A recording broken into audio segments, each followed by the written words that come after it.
What's up my people, n'umungu wanyu Mideli. Dore inkuru y'agahinda kandi babashe ku bantu mwakundaga couple y'ababesto ubu ngubu bamaze gutandukana byeruye.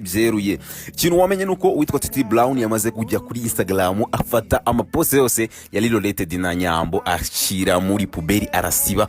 Witwa Nyambo nawe yagiye ku rubuga rwe rwa Instagram afata amafoto yose afite ana huriye n'uwitwa Titi Brown aravuga ati aya mafoto ntago ashimishije kuba ari kuri post zanjye ayata muri puberi.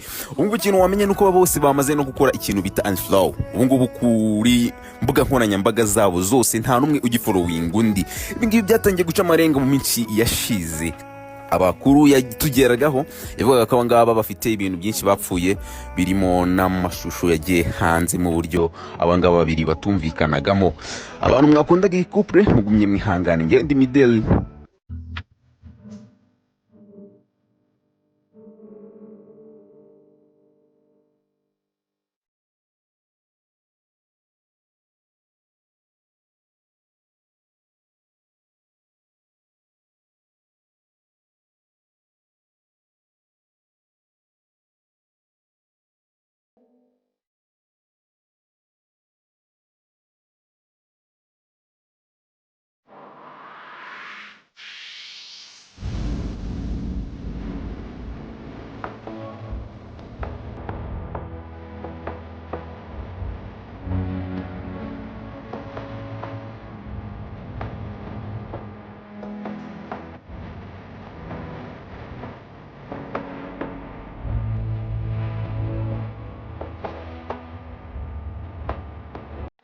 So hello guys, mumeze muteze ko mumeze neza.